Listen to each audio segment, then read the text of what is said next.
patokan satu Jum'ah. Jadi umat Islam ini bahasanya satu Jum'ah. Nah, kita udah terlanjur satu Ahad, satu Minggu. Bebaslah bahasanya apa, mau pakai Minggu, pakai Ahad, pakai bahasa kamu ganti terserah. Yang jelas itu 7 hari. Tapi kalau mau bilang pakai satu Jum'ah lebih bagus. Seperti sabda Nabi Muhammad Sallallahu Alaihi Wasallam. Ya, coba ditrenkan, diviralkan. Ya, satu Jum'ah gitu. Kalau kita mulai sekarang nanti 2 tahun lagi nggak ada satu Minggu. Kamu ke Jakarta berapa hari? Satu Jum'ah. Rodo aneh juga ya. Ya. Usia kandunganmu berapa lama? 4 Jum'ah. Ya agak neko-neko gitu ya. Aneh, nggak apa-apa, boleh-boleh ya. Orang mau mempopulerkan sesuatu kan boleh-boleh saja tanpa harus ya mengkritisi yang lain. Udah bilang saja satu Jum'ah, populerkan itu. Satu Jum'ah. Nanti satu Jum'ah kata Nabi Muhammad SAW, wa takunul Jum'ah kal yaum, seperti satu hari. Belum ya, satu Jum'ah belum seperti satu hari itu. Belum ya, 3 hari kelihatannya ya. Seperti 3 hari iya, tapi kalau satu hari belum. Wa yakunul yaum kasa'ah, dan satu hari 24 jam itu seperti hanya 1 jam. Belum, Ramadan kemarin Anda masih nunggu kok gak maghrib ya. Belum, tapi ya sudah lumayan puasa, kok sudah asar gitu kan ya. Kok sudah asar, cepet betul ya, tiba-tiba sudah asar. Tapi ya belum seperti satu jam, 24 jam, rasanya belum 1 jam, tapi udah semakin singkat, udah terasa. Wasa'ah, watakunu sa'ah, dan 1 jam itu nanti kalau udah kiamat dekat kadzormah binar, seperti orang menghidupkan korek api. 1 jam itu seperti itu. Korek api kalau pakai gas lebih cepat lagi ya. Korek gas ya, korek gas itu singkat, berarti seperti 1 detik. 1 jam seperti 1 detik. Sudah belum. IG 1 menit aja masih lama kok. Iya, IG itu kalau ada uploadan 1 menit masih lama. Ya itu ibu-ibu kalau buat status tuh berapa detik Bu? Ya berapa detik Bu? Saya hampir nggak pernah buat status video soalnya, jadi nggak tahu berapa detik. 15 atau 30 kalau WA 30. Kalau YouTube nggak tahu juga, sudah pokoknya singkat ya, waktunya singkat ya, rasanya ya belum sampai 1 jam 1 detik, tapi udah terasa singkat, udah itu ciri-ciri kiamat sudah dekat. Ancamannya di mana? Ancamannya di sini. Nanti kalau kiamat sudah dekat, keberkahan waktu itu dicabut. Makanya 1 tahun rasanya hanya seperti 1 bulan. 1 Jum'ah rasanya seperti 1 hari. 1 hari rasanya seperti 1 jam. 1 jam rasanya seperti 1 detik. Barokahnya waktu dicabut oleh Allah Ta'ala. Dan kita nggak tahu kapan itu. Siapa tahu kita mengalami itu ya. Semoga tidak.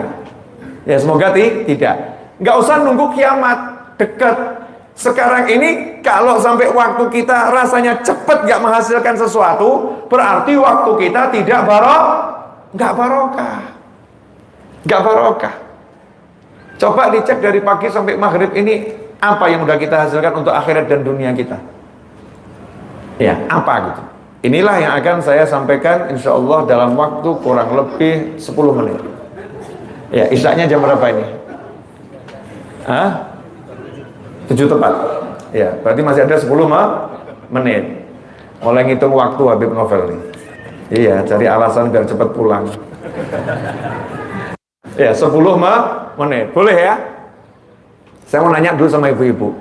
Bu, orang hidup di dunia ini bahagia boleh enggak? Harus. Bukan boleh, harus. Hidup di dunia harus bahagia. Jadi bukan boleh bahagia, memang harus bahagia. Nah yang aneh ini, banyak orang hidup di dunia nggak bisa menemukan kebahagiaan. Saya mau kasih fakta ya, tolong dicek. Bintaro ini. Bintaro ini kalau dilihat dari udara seperti hutan atau enggak hutan? Banyak pohon-pohon ya. Seperti hutan. Banyak pohon-pohon besar. Dunia itu, bumi kurang lebih seperti itu. Pohon, air, ya, pohon air, kemudian dataran yang terbuka. Tapi yang namanya pepohonan, yang namanya air di negara kita ini, Masya Allah, makmurnya luar biasa. Sebetulnya untuk warga negara Kesatuan Republik Indonesia, untuk bahagia itu mudah atau susah? Mau lihat laut, Masya Allah, Jakarta, mau lihat laut mudah enggak nih? Mudah. Mau lihat gunung, mudah juga. Ya, ke Bogor dikit udah lihat gunung. Mau lihat padang pasir, mudah, tepi pantai. Jangan lihat lautnya, lihat tepi pantainya jadi padang pasir. Berikutnya, warga negara Kesatuan Republik Indonesia, wajahnya ini sama atau beda-beda? Jadi kalau mau bahagia lihat wajah gampang loh. Yang ini wajahnya begini buat ngakak, Masya Allah, bahagia. Mudah. Bahagia itu mudahnya luar biasa. Tapi anehnya, di WA yang masuk ke saya, itu banyak orang mengeluh hidupnya nggak bisa bahagia. Ngeluh hidupnya nggak bisa bahagia.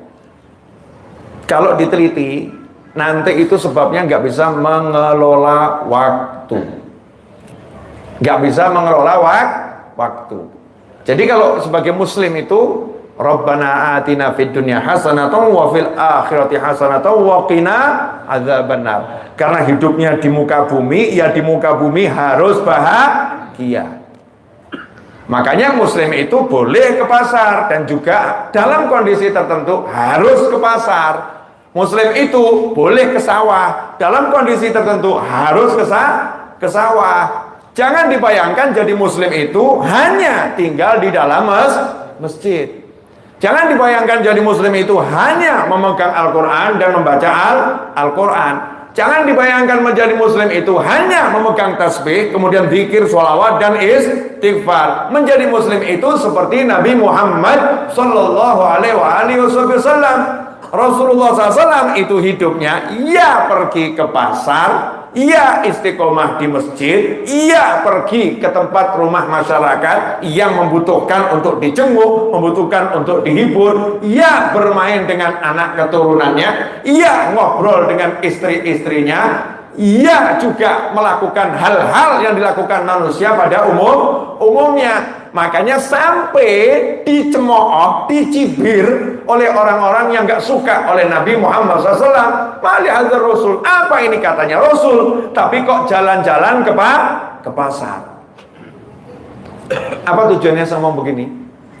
Biar kita paham, jadi manusia beragama Islam itu hidupnya happy.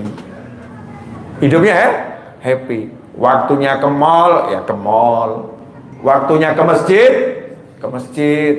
Waktunya duduk sama keluarga, duduk sama keluarga. Waktunya nge-game, iya, futsal, basket, sepak bola, apapun namanya olahraga, ya olahraga. Waktunya sholat malam, ya sholat malam. Itu jadi muslim. Nah sayangnya ini nggak kita atur. 24 jam ini nggak kita atur, sehingga kita nggak menemukan kebahagiaan dalam perjalanan waktu. Contoh, apa yang penting dalam hidup? Ini cara manajemen waktu yang diajarkan para ulama. Cari dulu yang paling penting dalam hidup apa? Ibadah. Betul ya? Ibadah, sholat. Makanya sholat itu sama Allah Ta'ala dijadikan 5 waktu, biar kita hidupnya tertata oleh waktu. Berarti harga mati, gak bisa diotak-atik. Waktu sholat ya sholat. Harga mati, gak ada judulnya waktu sholat saya mau rapat, gak ada. Gak ada judulnya waktu sholat, ya saya mau begini, gak ada. Kan sholat waktunya panjang tuh ya, zuhur sampai asar, asar sampai maghrib, maghrib sampai isya, isya sampai subuh, rentang waktunya tuh. Artinya sholat mutlak tidak boleh ditinggalkan. Semakin kamu pandai mengelola waktu sholat, maka ibadahmu akan semakin bagus. Sholat, jadi nomor satu sholat. Kemudian apalagi ibadah yang terkait sholat? Qiraatul Quran, membaca Al-Quran. Apalagi zikir, yang sholawat, yang istighfar dan lain sebagainya. Pertanyaannya, sudahkah kita mendisiplinkan waktu ibadah kita? Contoh, pagi sama mau maghrib, padahal maghrib, waktu ibadah selesai. Nggak ada yang namanya TV, nggak ada yang namanya YouTube, nggak jelas, nggak ada yang namanya TikTok, nggak ada yang namanya apapun, nggak ada. Ngomong sama keluarga, ini waktu saya sama Allah, waktu saya sama Tuhan saya, waktu kita dengan Allah Subhanahu wa Ta'ala. Mulai dari pagi matahari belum terbit, kita sholat subuh berjamaah. Kemudian kita berzikir sampai matahari terbit. Nunggu naik seujung tombak. Kemudian sholat duha. Selesai. Setelah itu silahkan cari duit. Kemanapun terserah. Enak atau enggak enak? Enak atau sebetulnya? Sedikit. Gak banyak. Mau bonus? Ya bangun tidurnya ditambah. Biasa bangun tidurnya adzan lewat setengah jam. Bukan sebelum adzan setengah jam loh ya. Adzan lewat setengah jam baru bangun tidur.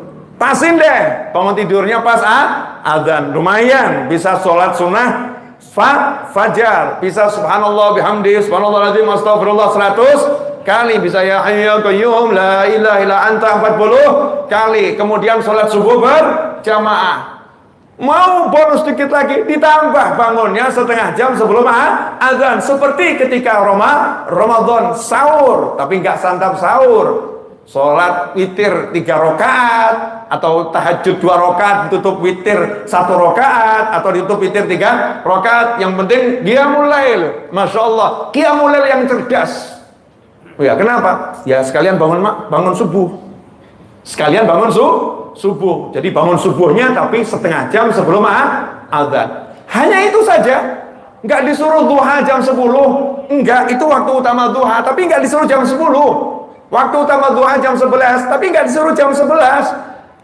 Pokoknya udah masuk waktu duha, silakan sholat duha. Nah, itu yang diminta sama Allah Subhanahu wa Ta'ala lewat lisan Nabi Muhammad sallallahu alaihi wasallam, di mana Rasul menyatakan, inna dina yusrun walan yusyadad dina ahadun illa ghalabah. Sesungguhnya agama ini mudah, tidaklah seseorang itu memperkeras hidupnya dalam beragama, mempersulit hidupnya dalam beragama. Jadi jangan mempersulit tapi jangan gampangin. Jangan dipersulit tapi jangan dibuat mudahkan, disepelekan, enggak. Yang tengah-tengah saja, yang tengah-tengah saja. Kata Nabi Muhammad SAW, illa ghalabah. Siapa yang berusaha memperberat dirinya sendiri dalam beragama, pasti dia akan dikalahkan oleh sikapnya. Artinya, nggak bakal istiqomah, akan tumbang, nggak akan berhasil. Contoh, mampunya puasa 1 bulan 3 hari sunnah, ngeyel. Dikasih tahu sama gurunya, udah kamu 1 bulan puasa 3 hari saja. 1 bulan. Enggak, saya bisa puasa Daud. Sehari puasa, sehari tidak. Sehari puasa, sehari tidak. Jalan puasa Daud setengah tahun. Setelah itu belas nggak pernah puasa sunnah. Karena dia memaksakan sesuatu yang dia nggak mampu. Dia nggak mampu. Ada ukurannya. Maka secara umum Nabi Muhammad SAW mengajarkan fasaddidu wa qaribu. Hendaknya kamu atur dengan betul-betul tepat. Dan ya gimana ya, sama diri ini negosiasi. Ya, negosiasi sama diri kita. Jangan terlampau kamu paksakan, tapi jangan terlampau kamu remehkan. Wa abshiru wasta'inu bil ghadwah war rawhah wa syai' minad duljah. Nah, di sini Rasul mengajarkan 3 waktu. Yang pertama bil ghadwah, pagi hari. Yang seperti saya sebutkan tadi. Ya, habis subuh, sebelum subuh sampai matahari terbit, naik sedikit, selesai. Setelah itu war rawhah. Sebelum matahari tenggelam, mau masuk waktu maghrib, sampai maghrib, ya, sampai ba'dal maghrib, sampai isya. Berapa jam sih maghrib sampai isya? 1 jam. kurang lebih 1,5 jam, jadi setengah jam sebelum maghrib, kemudian maghrib, isya, selesai. Itu untuk akhirat, khusus murni akhirat, gak dicampur apapun. Kemudian wasya' minadul jam, nanti malam dikit saja, gak ada orang yang tahu, gunakan untuk entah baca Al-Quran, entah zikir, entah apapun terserah, mau sholat malam boleh, yang penting khusus untuk akhirat. 3 waktu akhirat ini jangan diganggu-gugat. Ini kalau kita mau tertibkan hidup kita. Selebihnya dunia sakarepmu. Enak enggak? Mau futsal boleh, mau renang boleh, mau kamu hiking boleh, mau daki gunung boleh, mau ngapain boleh. Daki gunung maghrib berhenti dulu. Ini waktu sama Allah Subhanahu wa ta'ala. Pagi berhenti dulu. Ini waktu untuk sama Allah Subhanahu wa ta'ala. Malam berhenti dulu, sebentar saja, nggak usah lama-lama. Ini waktu bersama Allah Subhanahu wa ta'ala. Kalau kita biasakan yang satu ini belum yang lain ya. Biasakan yang satu ini, maka di diri kita akan terbentuk kebahagiaan. Sampai nanti begini loh. Mungkin yang belum jalani belum tahu. Nanti jalankan saja, coba seminggu atau 2 minggu, nanti akan tahu. Orang ngurus dunia ini stres atau nggak stres sih, jujur? Maaf ya Bu, maaf, saya mau jadikan Ibu sebagai contoh. Tiap hari masak, bergelut di dapur, ditemani pembantu rumah tangga ART. Stres nggak Bu? Apalagi kalau ART-nya agak ART. Paham ya? Stres nggak Bu? Capek kan badan ya? Capek. Terus suami komentarnya nggak enak. Capek atau super capek? Pengen nggak healing? Bisa juga saya ngomong gitu ya. Pengen nggak healing? Healing, mau nggak? Mau. Healing itu murah. Kalau Anda, saya, kita sudah terbiasa pagi untuk zikir, maghrib untuk zikir, malam untuk zikir, itu begitu stres, masuk waktunya zikir, selesai. Healing dulu. Allahu Akbar. Selesai sholat, baca rotib misalnya, baca Al-Quran, tadarus, Masya Allah, fresh. Ba'dal isya boleh ngomong sama suaminya. Kalau mau marah lagi, silahkan, udah siap. Karena udah seger, tapi ya jangan ngomong gitu. Ya jangan ngomong seperti itu. Jadi kalau orang udah punya istiqomah, waktu 3 tadi digunakan betul untuk Allah dan Rasulnya, maka begitu masuk ke situ, Allah akan menyelesaikan segala-galanya. Itu satu ya. Kemudian yang kedua, waktu yang penting lagi adalah waktu bersama keluarga. Ya, maksudnya bersama keluarga itu ya ketika bersama. Nanti ada yang mungkin pegawai negeri, Bib, saya kan nggak bersama keluarga, Bib, saya ditugaskan di luar pulau. Keluarga itu ada di Jakarta, saya ada di Sumatera. Gimana maksudnya? Zaman sekarang itu bersama kan alhamdulillah ya, dikasih kemudahan oleh Allah Subhanahu wa ta'ala. Tapi kalau lagi bersama, baik bersama secara fisik maupun non fisik, jauh. Dalam hidup ini kita harus buat waktu bersama keluarga, harus ada. Contoh Nabi Muhammad SAW. Rasulullah kan kalau kita lihat dari mulai malam tahajud, iya, malam tahajud. Tapi kalau mau ke masjid Rasulullah tidur dulu. Aneh ya. Cek tuh hadis Nabi Muhammad SAW. Kalau selesai tahajud, ya, adzan subuh, Rasulullah sholat sunnah 2 rakaat fajar. Setelah itu apakah langsung ke masjid ngimamin? Enggak, berbaring. Rasulullah berbaring. Kenapa berbaring? Bukan tidur ya, berbaring, rebahan. Kenapa rebahan? Sudah mau qomat kok rebahan? Jangan dipraktekkan loh ya. Belum makomnya praktekkan, hilang subuhnya sudah. Belajarnya yang tuntas dulu, jangan setengah-setengah. Rebahan, ini cara Nabi SAW membagi waktunya. Coba lihat, rebahan. Apa rahasia Nabi SAW rebahan? Ternyata rebahan Rasul itu disunahkan kalau kita baca sejarah, karena Nabi Muhammad SAW ingin menemani istrinya yang tidak sholat. Karena lagi berhalangan istrinya, maka Nabi SAW rebahan. Ya, rebahan. Masya Allah. Bapak-bapak coba praktek. Wah. saya mau rebahan sama istri saya. Masya Allah, direbahkan sekalian. Ya nggak bangun Pak, bangun. Saya nggak akan ngambil itunya, nggak ambil sisi itunya. Ini lihat loh, bagaimana Nabi SAW memanfaatkan waktu yang singkat ya, singkat. Quality time-nya itu luar biasa, menemani walaupun ya cuma sesaat. Terus dipanggil sama Bilal datang.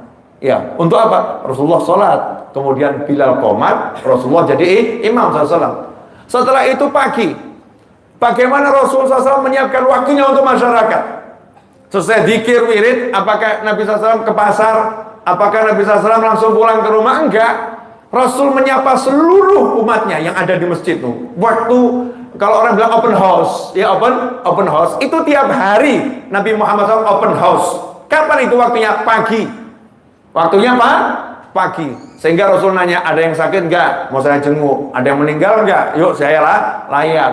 Ada yang punya mimpi enggak? Saya akan ceritakan mimpinya. Dan pagi hari itulah pembantu-pembantu warga Madinah itu bawa tempat-tempat air yang besar untuk didoakan oleh Nabi Muhammad SAW, dipegang oleh Rasulullah SAW. Kemudian dari situlah anak-anak kecil warga Madinah minum air setiap pagi yang sudah disentuh oleh Nabi Muhammad SAW. Bisa kita bayangkan itu betapa sangat berkualitas ya waktu hidupnya Nabi Muhammad Sallallahu Alaihi Wasallam. Setelah itu, apakah Rasul memberikan waktunya semua untuk umatnya? Ya memang semua waktunya untuk umatnya, tapi dibagi gitu loh. Ada kewajiban sama keluarganya, maka Rasul masuk ke keluarganya, ke istrinya. Kamar-kamar istri Nabi SAW itu dibuat berjajar. Kamar 1, kamar 2, kamar 3, ya semua istrinya berjajar. Jangan niat praktek Pak, belum makom. Terus bapak mau bersemboyan Fatmah 4 satu rumah, nanti dulu satu rumah aja kacau. Mau gaya 4 satu rumah ya. Satu rumah aja nggak kuat, apalagi 4 satu rumah. Kiamat sebelum kiamat. Allahumma ajirna min dzalik. Nah, apa yang dilakukan Nabi Muhammad SAW? Apakah Rasul mengatakan pada istrinya, saya capek ngadepin umat, saya capek tadi habis zikir wirid, saya capek? Enggak. Beliau justru melepas lelah itu bersama keluarganya. Kalau ketemu keluarganya nggak ada istilah capek, nggak ada. Datang temuin istrinya, diajak ngobrol sebentar, pindah kamar satunya, ngobrol sebentar, untuk cium tangan.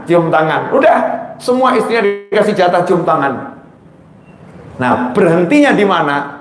Di rumah atau kamar istri yang hari itu giliran Nabi SAW akan tinggal di sana. Baru beliau berhenti di situ. Nah, pertanyaannya, kita ini punya enggak waktu buat keluarga? Bisa nggak ngomong misalnya, ini walaupun cuma 1 menit, ini waktunya saya menyapa suami saya. Walaupun 1 menit, waktunya saya menyapa anak saya. Walaupun 1 menit, waktunya saya menyapa istri saya. Pay phone, video call, ya video call. Lagi ngapain? Udah baca sholawat pagi belum? Misal seperti itu. Iya, nanya ini sama istrinya, sama anaknya, sama suaminya, nanya jarak jauh. Apalagi kalau tinggal satu rumah, Masya Allah, bisa baca zikir bareng. Bukan quality time nonton drama bareng, bukan. Tapi dikelola bagaimana sama-sama di jalan Allah Subhanahu wa Ta'ala. Loh, Ustaz, Yai Habib, emang nggak boleh bercanda sama istri sama anak? Siapa bilang? Nabi Muhammad SAW juga menyiapkan waktu untuk bermain-main dengan anak cucunya. Kita lihat bagaimana Nabi SAW itu menjadi tunggangan untuk cucu-cucunya. Rasulullah merangkak Hasan dan Husain naik ke punggung beliau. Itu dilakukan oleh Nabi Muhammad SAW.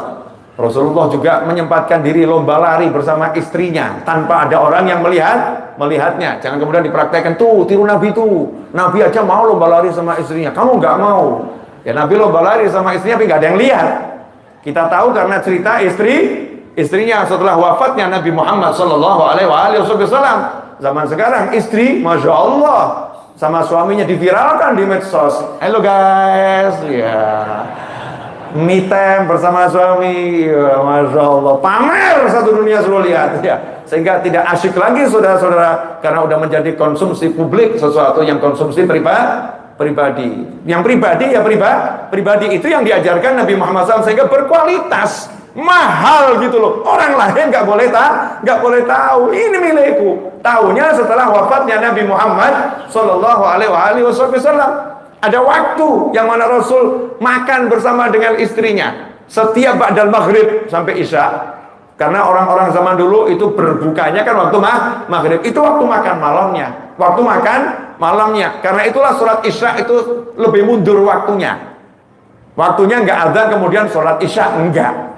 Kalau kita pergi ke Madinah atau ke Mekah Al-Mukarramah, maka yang namanya azan dan iqamah itu jaraknya untuk isya agak jauh. Kenapa begitu? Karena orang Mekah, orang Madinah mengikuti dari zaman Nabi Muhammad SAW, makan malamnya itu bainal isya'ain, di antara maghrib sampai isya, seperti itu. Yang masih meniru, maka maghrib sampai isya waktunya makan. Tapi kalau enggak meniru, sholatnya pun disesuaikan. Artinya apa?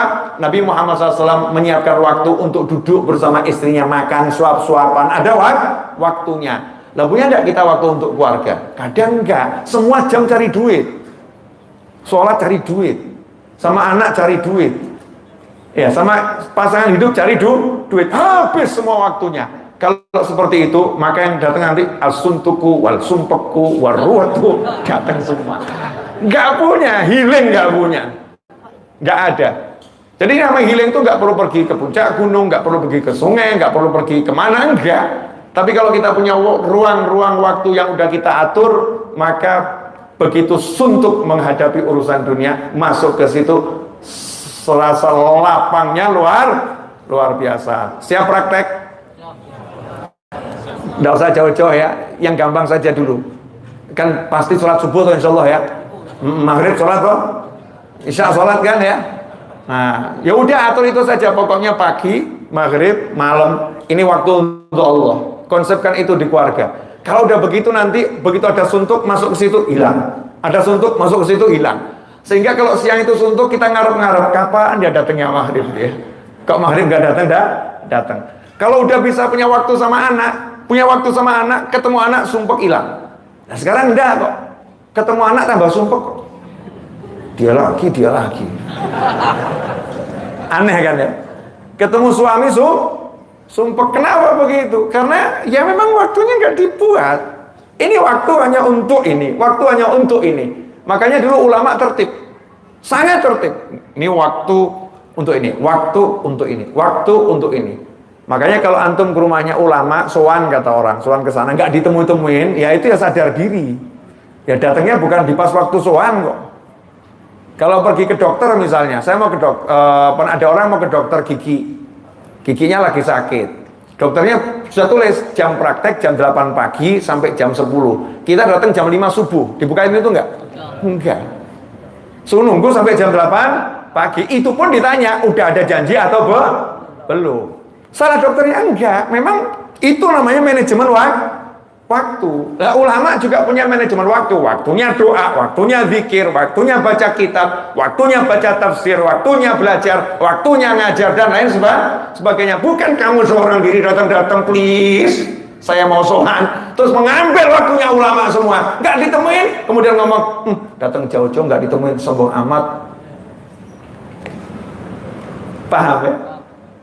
Datang jauh-jauh nggak ditemuin, sombong amat. Bukan nggak ditemuin, memang bukan waktunya bertemu. Ada waktunya, semua ada waktunya.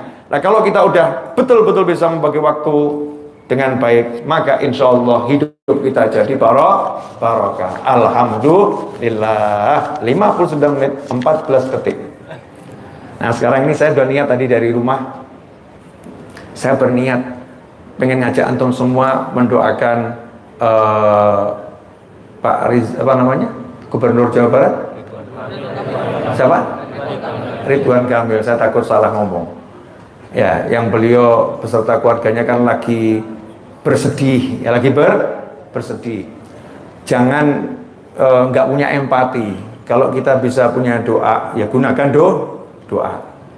Saya mengajak antum semua baca satu surat Al-Fatihah ditujukan kepada ruh Sayyidina Ibrahim bin Adham. Tawassul dengan Sayyidina Ibrahim bin Adham agar beliau di alam barzah sana dengan izin Allah Ta'ala ya, memintakan pada Allah Ta'ala agar lokasi daripada ananda yang sedang hilang ditemukan dengan segera dan insya Allah bisa menjadi sebab apa ya, kelapangan hati daripada Bapak Ridwan Kamil dan keluarganya.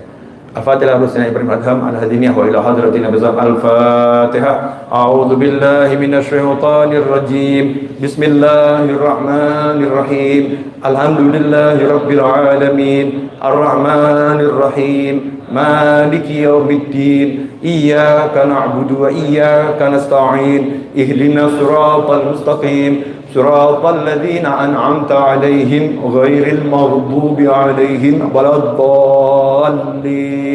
Amin. Dan saya ijazahkan tadi itu kepada antum, kalau misalnya, ya ini saya dapat dari ayah saya, dari kakek saya, kalau misalnya ada barang yang hilang, bukan karena dicuri ya, bukan karena dicuri, misal naruh kunci nggak tahu, lupa di mana, kacamata lupa di mana, SIM card ya dilepas ya, jatuh di mana nggak ngerti. Bacakan surat Al-Fatihah kepada ruh Sayyidina Ibrahim bin Adham radhiyallahu taala anhu. Minta pada Allah dengan tawassul berkat, kita doakan beliau agar Allah kembalikan dan tunjukkan barang tersebut. Insyaallah ya, insyaallah nanti akan ada ya pertolongan dari Allah Subhanahu wa taala. Saya udah praktekkan dan hasilnya selalu menakjubkan. Ya, selalu menakjubkan. Sebagaimana saya diajari ayah dan kakek saya ajarkan pada antum semua, silahkan diamalkan. Ya, silahkan amalkan. Satu contoh cerita, waktu saya umroh berapa tahun silam itu, yang bareng sama saya itu SIM card-nya hilang. Padahal semua data kerjaannya ada di situ, nama dari situ. Itu tas udah dibeginikan, nggak ada semua. Ya, dan dibuka, dibongkar, nggak ada semua. Saya bilang baca Al-Fatihah pada Ibrahim bin Adham radhiyallahu taala anhu. Alhamdulillah orangnya nurut Al-Fatihah gitu. Terus saya bilang coba dicek lagi di tasnya itu. Itu baru dibuka langsung kelihatan tuh, ada di situ. Padahal dibeginikan ya, sampai dikeluarkan dibolak-balik nggak ada. Tiba-tiba ada di situ. Ini bukan klenik ya. Ya, ini bukan klenik, ini bukan sulap, bukan sihir, bukan. Memang dalam hadits kan kita diajarkan kalau kita butuh pertolongan suruh teriak ya rijalullah. Ada haditsnya itu, hei hamba-hamba Allah yang enggak kelihatan, tolong bantu kami. Dan tawassul dengan surat Al-Fatihah itu tawassul dengan kalamullah, dengan Al-Qur'an.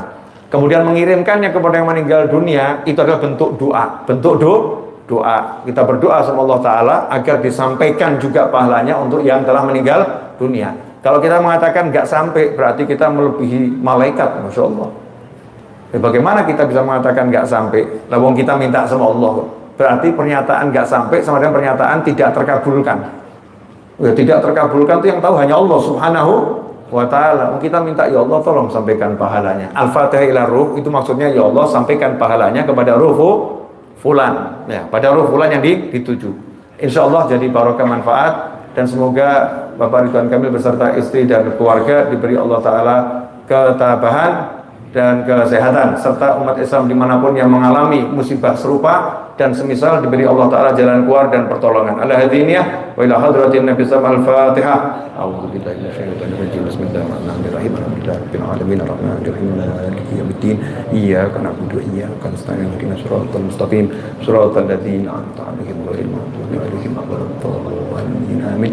Terima kasih, kurang lebih mohon maaf. Allahu minkum. Wassallallahu ala sayyidina Muhammadin wa alihi wasallam. Alhamdulillahirabbil alamin. Wassalamualaikum warahmatullahi wabarakatuh.